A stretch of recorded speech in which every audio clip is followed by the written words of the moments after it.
harrowing experience can often bring the most pleasant surprises to us, such as love. In the opening scene of Float, Waverly receives a phone call from her mom on the day she is to get packed and prepare for her residency. Her mother informs her that she no longer needs to go to Taipei, but Toronto, because Dr. Wang found a way to include her in his research team. Waverly argues she doesn't need a job before her residency, but her mother thinks it's good for her future, and it's a groundbreaking opportunity. Waverly takes a detour to Holden before getting to Toronto, and puts a call through to Rachel, her auntie. Her face looking lost and confused, she picks up her phone and informs Rachel she's in town. Rachel sees Waverly getting out of the taxi, so she approaches the young lady she's suspecting to be her niece. She is excited to see Rachel, because it has been a long time since she last saw her. Rachel assists in carrying her bags into the house. Rachel is surprised to find out that the last time Waverly saw her parents was 4 years ago. She understands how tough her sister can be, so she tries to comfort her niece. She soon reveals that she needs to get to work, hence Waverly, who is apologizing for barging in on her, can settle into the guest room. She grabs the key, hands it to Waverly, and points her in the direction of the guest room before rushing out to get prepared for work. A few minutes later, Waverly unpacks her bags, and she takes a look around the room and outside the street through the window. She gazes at the serenity and the neighbors going about their activities. Later on, she steps out to join Rachel at her workplace. She is a painter, and she's busy drawing one of her favorite animals on the cafe wall when she sees Waverly. She welcomes her in and asks her to go meet her friend Lena, who will give her food inside the cafe. Waverly confesses to her aunt that her parents are unaware of her presence there, so she will be thankful if she can keep it away from her mom. Rachel laughs, informing her not to worry, as she is not in communication with her mom. Waverly steps into the cafe, introducing herself to the pregnant Lady Lena, who is busy attending to customers, but she still spares out some time to serve Waverly. She introduces Jesse, her twin brother. Jesse, who has been staring at Waverly all the while, offers to take her around the neighborhood, just in case she needs a guide. Waverly promises to keep this in mind, and Lena invites her to the Dorks for a barbecue later in the evening. As soon as Lena leaves, a call from Waverly's mom comes in. She refuses to pick up the call, and settles in to enjoy the meal Lena served her. It's time for the barbecue and Waverly joins Lena and her family. Lena excitedly introduces Waverly to her wife Van. Waverly soon discovers that Jessie is also heading to Toronto, and she excitedly reveals she will be starting work there in a couple of months. Blake joins them, and Waverly recognizes him as Rachel's neighbor, whom she saw tending to his chickens from her window.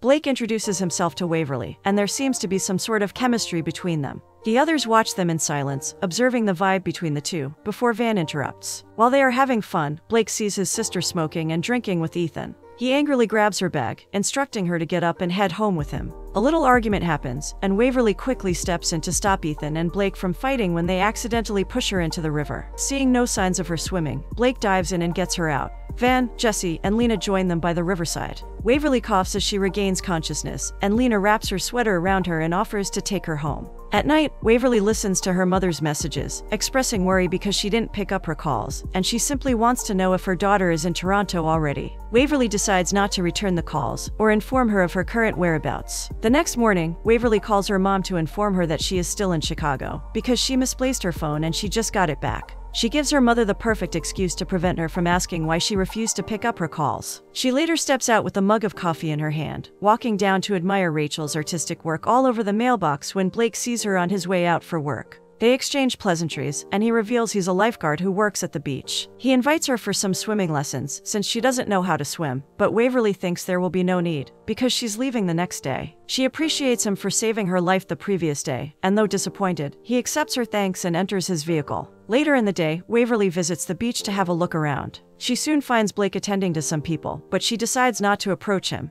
She sits down and puts her glasses on. Soon enough she falls asleep, forgetting she's out to just enjoy the atmosphere. A while later, Blake wakes her up with whispers, and in a few minutes, they stroll around munching on some muffins. Waverly asks what he was doing with the teenagers she saw him with, and Blake reveals it was just his sister and her maybe boyfriend. She is amused at his answer, and she teases him for thinking like he's some sort of old person for believing kids his sister's age can't date. Blake reveals how he suddenly became Isabel's parent when their parents passed away some 10 years ago in a car accident. She feels pity for him, and shares how her family moved to Chicago when she was 3, and her parents eventually moved back to Taipei when she got into boarding school. Ever since then, she has been by herself. They provide everything she needs, but she doesn't even know what they are like. They get to know each other more, and Blake is amazed upon realizing she's a family doctor. Later at night, Blake drives them back home, and Waverly requests to meet his chickens. Rachel comes out to water her plants. She looks in the direction she is hearing voices from, and sees her niece together with Blake and his chickens. Rachel smiles as she waters her plants, and walks back inside the house without interrupting them. Later, Rachel walks into Waverly's room and sees her niece parking. Waverly hands her the keys and thanks her for putting up with her, but the term putting up doesn't sound nice to Rachel. She informs Waverly not to put her decision to leave on her, because she loves having her around. Rachel advises the young lady not to work at the hospital her parents want her to, if she doesn't want to work. Waverly, who has always done her parents' bidding, doesn't like her aunt's advice, so she just smiles and requests to continue packing. Early the following morning, Blake is already at the beach looking through their storehouse when Waverly pops up, asking if he is ready for his worst student. He welcomes her with a smile and takes her to the swimming pool. When she's changed, he asks her to hop into the pool already while he drops the net. He turns back to see Waverly struggling with the water, and he quickly dives into the pool to get her out. She is not supposed to get into the deep end of the pool. She is embarrassed and thinks it is a dumb idea, so she opts to leave, but he doesn't want her to, so he stops her. He asks her to take a deep breath, and he restarts training her in controlling her breath underwater. After the training session, Waverly heads out towards the parking lot and sees Isabel. The ladies get talking, and Isabel seems to like her already. She takes Waverly to an area close to the riverbank, and pleads with her not to tell Blake. She shares how she used to have panic attacks after the demise of her parents, and her brother took her to some doctors in Vancouver, who prescribed some meds which made the whole thing worse. Waverly gives her a suspicious look, and Isabel quickly assures her that she's fine now. After their outing together, they go to Lena's cafe. Lena, Van, and Jesse are surprised to see her. They wonder why she didn't leave again. Waverly requests for a drink that is foreign to them, so Van invites her to come make it, if she knows how to. A few minutes later, they all make a toast, and Lena requests Waverly to come join them for some bartending later in the evening, because they will be needing more hands, and her drinks taste great. In the evening, the cafe is bubbling with activities. Blake arrives and Waverly serves him some drinks. Jesse calls out to him to come dance to their song. Van informs her that everyone loves her boulevardier, and she confesses that she has spoken to Lena about her staying. She requests that Waverly stay and work there at Holden. This sounds great to Waverly, so she accepts the offer, not even thinking of her mom one bit. The next day, Waverly goes to Blake so they can go for their swimming lessons. He apologizes for not keeping to time, thanks to the party the previous night.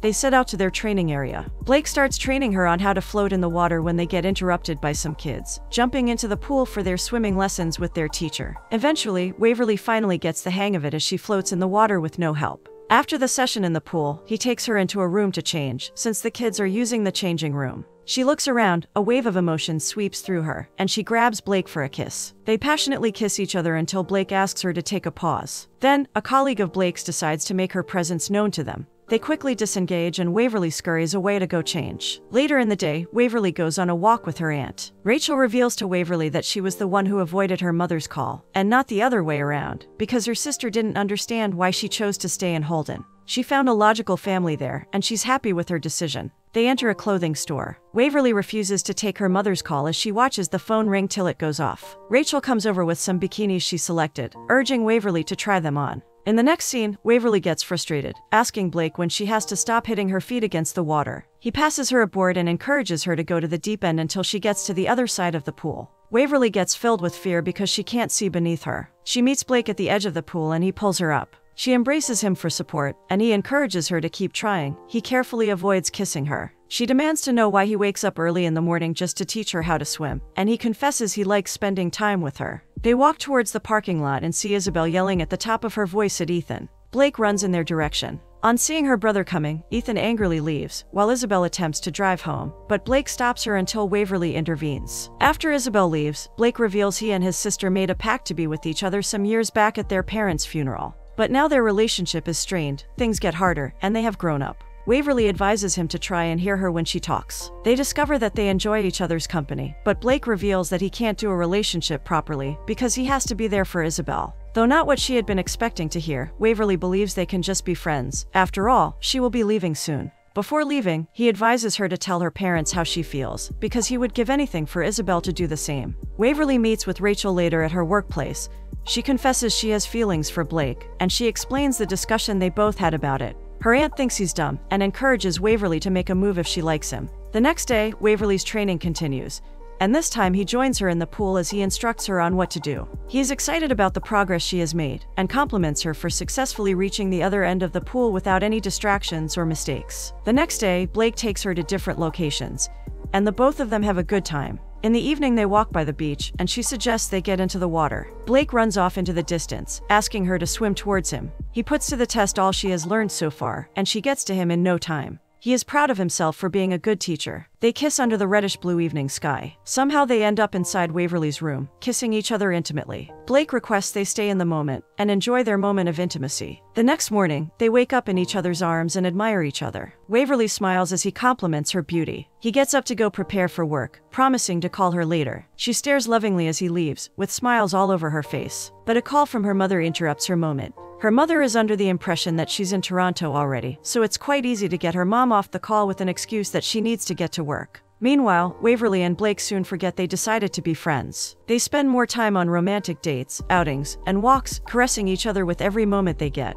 At Rachel's place, Jesse and Blake sit outside while the ladies are inside. Van spills that she's noticing some lovebirds, referring to Blake and Waverly, causing Rachel and Waverly to laugh. Rachel reveals that her niece will be staying, and Van pleads with her to work with them, while mentioning that they all moved to Holden because they found love. Waverly is surprised that her aunt also decided to settle there because of a man, but Rachel reminds her niece that though her marriage didn't work out, her life did. Outside, Jesse observes how Blake has been staring at Waverly. He suddenly asks him to spill, but Blake refuses to say anything, and he quickly switches to talking about Isabel, whom he can't find. Jesse advises his friend to move back to Washington and get a degree when his sister finally leaves for UBC. Later in the evening, while they are all eating, Waverly's mom calls her, causing everyone to quiet down. She ignores the call, but sees a message notifying her that her parents are in Toronto, and she's not there. Everyone notices how her countenance changes, so they want to know why. When she reveals the situation, her aunt advises her to go call her mom instead of doing nothing. Blake stares in concern as she walks away. Waverly moves some distance away and calls her dad, and he reveals he came for a pitch in Toronto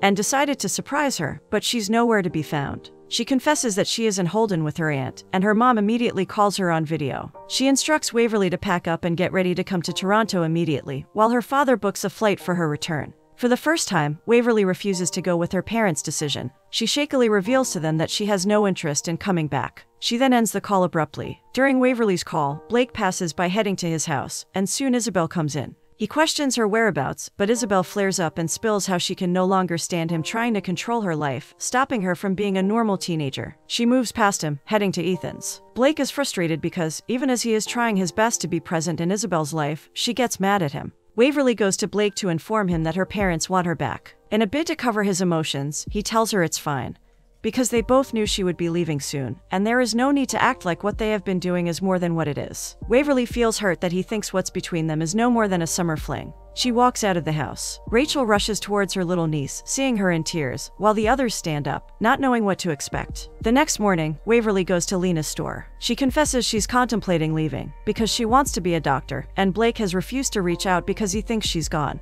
Lena reminds her that Blake is not the only reason for her to contemplate staying, because she wants her to attend her baby shower. With a strict tone, Lena reminds her of her shift tonight, and she jokes that she will need 2 weeks' notice if she intends to leave. Later in the day, the four of them go swimming, and Waverly seems to have forgotten about Blake for a while. Meanwhile, Blake sits at home looking into space. He assumes Waverly is gone already. Blake arrives at Lena and Van's baby shower. Jesse walks up to him, asking him to do something instead of letting Waverly just leave. He is disappointed when Blake confesses the situation is not that simple, so he has no intentions of doing anything. Lena gets teary, addressing their friends and customers who turned up for them. Van quickly steps in, appreciating everyone for making a home for them in a town that is a vacation spot to many. She recounts how she came into the town in an attempt to get away from her life, but she found love and decided to stay back. Blake and Waverly briefly gaze at each other as the others make a toast. In the course of the party, Rachel encourages Waverly to go talk to Blake, but she doesn't see a reason why she has to be the one to do that. Still, Rachel urges her to state her piece for herself and not for anyone else. When the party's over, Lena's water breaks. On seeing this, Jesse starts panicking and calling for help, and they drive her to the hospital.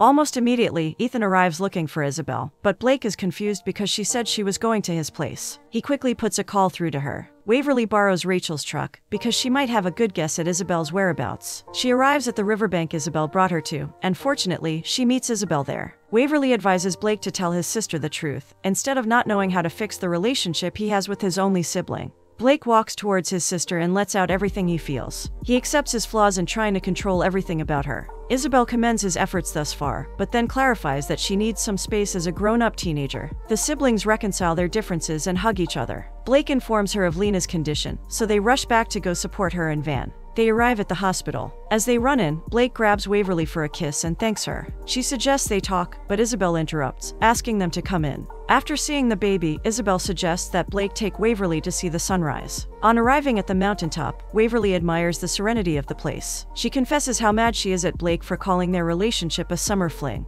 She reveals the conversation she had with her parents, and her refusal to go to Toronto just because of him, only for him to break her heart. Blake apologizes for how shitty he can be, and confesses what he said that day isn't how he truly feels. He opens up, revealing his fears of not being able to be a home for her and his sister. Plus, he didn't want to make her stay in Holden just because of him. Waverly confirms how right he is, because she doesn't know how to be someone else's home. So she intends to go to Toronto and inform her parents how she feels. Hopefully she might finally have a chance to spend some time with them as a family and get to know them better. Blake accepts her resolve, and they both head back to town. Later in the day, Rachel assists her niece in packing. Isabel and Blake are also there to see Waverly off to the airport. Blake is saddened to see her leave. Waverly finally gets to Toronto, and her parents are surprised to see her. She apologizes for lying to them, and her mom immediately starts to chide her, but her father requests she stop. Her mother asks after her sister, and Waverly reveals her aunt once told her that her mother was nervous when she had a female child. Waverly's mom acknowledges that she was worried, because life seems to be harder on a female child than on a male. She assures her mother that she doesn't have to worry. She reveals that the time she spent on the island has made her realize that she is exactly where she is supposed to be. Her parents stare at each other for a second.